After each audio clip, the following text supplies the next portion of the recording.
Hello guys, मेरा नाम है हिमांशु और आप देख रहे हैं रेसल अलर्ट। सो गाइस, जैसा कि अब लगभग एक हफ्ते का टाइम बचा है रॉयल रंबल को होने में, जिसकी वजह से हर रॉ एंड स्मैकडाउन में हमें रॉयल रंबल से रिलेटेड कुछ ना कुछ बड़ी चीजें देखने को मिल रही है और इस वीक का स्मैकडाउन भी कुछ कम नहीं होने वाला।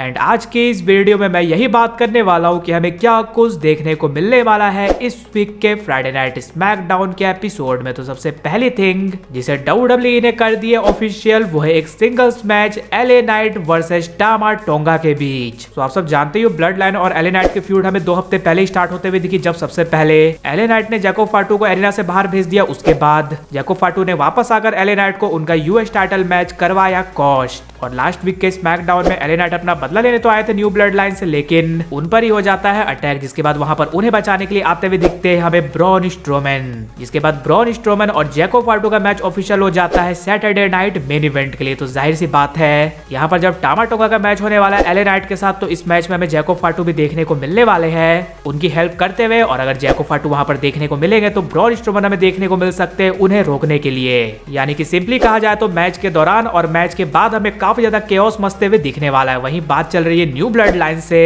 देन आप सब जानते हो सभी की नजर तो सोलो सिक्वा पर ही है, क्योंकि लास्ट वीक के स्मैकडाउन में वो हमें देखने को तो मिले, लेकिन बिना कुछ कहे अपनी न्यू ब्लड लाइन को छोड़कर वो वहां से चले गए। तो अगर सोलो सिक्वा एक स्टिल हील की तरह काम करने वाले, यानी कि वो अपने न्यू ब्लड लाइन को नहीं छोड़ने वाले, तो क्या पता इस वीक के स्मैकडाउन में वो हमें न्यू ब्लड लाइन की हेल्प करते हुए देखने को मिल भी जाए। नहीं तो सोलो सिक्वा आप सभी को सीधा देखने को मिल सकते हैं रॉयल रंबल में। और अगर रॉयल रंबल में भी नहीं आने वाले तब तो सोलो सिक्वा के साथ कुछ बड़ा होने वाला है, जो कि मैंने आप सबको इससे पहले वाली वीडियो में बताया ही। इसलिए लेट्स सी कि क्या सोलो सिक्वा इस वीक के स्मैकडाउन में आते हैं या फिर नहीं। इसके बाद नेक्स्ट थिंग जिसे WWE ने कर दी है ऑफिशियल, वो है एक tag team match motor city machine guns versus pretty deadly के बीच। तो जैसा कि टैग टीम डिवीजन में एक अलग ही ट्रू फॉल्स वाली चीज चल रही है, कौन झूठ बोल रहा है कौन सच बोल रहा है, जिसकी वजह से इन दोनों का मैच हमें बनते हुए दिखा। और शायद से यहाँ पर जो जीतेगा उसे मिलते हुए दिख सकती है टैग टीम चैंपियनशिप के लिए अपॉर्चुनिटी DIY के अगेंस्ट। और ज्यादा चांसेस तो यहाँ पर जीतने के मोटर सिटी मशीन गन्स के ही रहने वाले हैं। वहीं जैसा कि लास्ट वीक के स्मैकडाउन में हमें एक रिटर्न टीज होते हुए दिखा, जो कि था शार्लेट फ्लेयर का, जिसके बाद काफी लोग एंग्री भी है कि आखिर क्यों WWE ने स्पॉइल किया शार्लेट फ्लेयर का रिटर्न, यानी कि उसे एक सरप्राइज की तरह रखना था। बट जो भी हो, इस वीडियो पैकेज के बाद ये थिंग तो समझ में आ चुकी है कि शार्लेट फ्लेयर का रिटर्न हमें रॉयल रंबल में डेफिनेटली से देखने को मिलने वाला है। और आप सभी को पता है शार्लेट फ्लेयर का जो मैच रूमर्ड है वो है उनका एंड टिफनी स्टैटन का मैच रेसलमेनिया 41 में। एंड हम सब एक्सपेक्ट तो कर रहे थे कि नाया जैक्स पर टर्न करने के बाद उनकी एंड टिफनी स्टैटन की फ्यूड हमें देखने को मिलेगी, लेकिन नाया जैक्स की फ्यूड तो रिया रिप्ली के साथ हो चुकी है स्टार्ट। तो क्या अब डायरेक्टली WWE टिफनी स्टैटन की फ्यूड हमें स्टार्ट करते हुए दिखेगी शार्लेट फ्लेयर के साथ, बिकॉज रॉयल रंबल को होने में तो लगभग एक हफ्ते का टाइम ही बचा है। और अगर शार्लेट फ्लेयर रॉयल रंबल जीत जाती है तब तो इनकी फ्यूड हमें स्टार्ट होते हुए दिख ही सकती है। इसके बाद फाइनली बात कर ली जाए Kevin Owens, Roman Reigns and Sami Zayn के बारे में। तो जैसा कि केविन ओवेंस को तो अनडिस्प्यूटेड टाइटल के लिए अपॉर्चुनिटी मिलने वाली है रॉयल रंबल में, और इस मैच का हमें कॉन्ट्रैक्ट साइनिंग देखने को मिलने वाला है सैटरडे नाइट मेन इवेंट में, जहां पर मॉडरेटर हमें रहते हुए दिखेंगे शॉन माइकल्स। तो Cody Rhodes and Kevin Owens की फ्यूड तो इंटरेस्टिंग चली रही है, बट हाँ आप सभी को पता ही रॉ पर आकर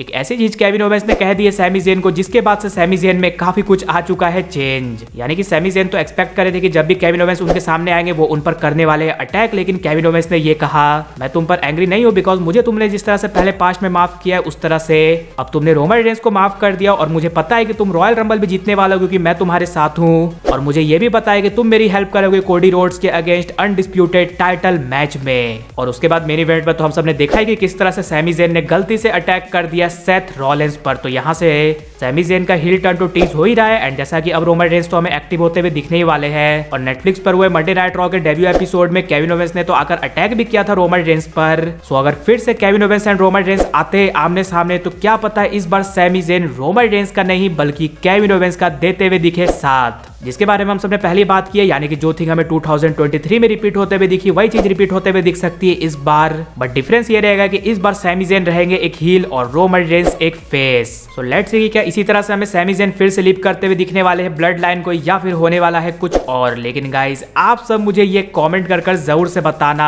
आपको क्या लगता है, अब जब Kevin Owens and Roman Reigns आमने सामने आएंगे तो इस बार सैमी ज़ेन किसका साथ देने वाले हैं। इसके अलावा अगर वीडियो पसंद आएगी तो वीडियो को भी लाइक कर दीजिए और चैनल को सब्सक्राइब करने के साथ साथ उसके बगल वाले बेल आइकन को भी जरूर प्रेस कर दीजिए। तो मिलते हैं गाइज अगली वीडियो में।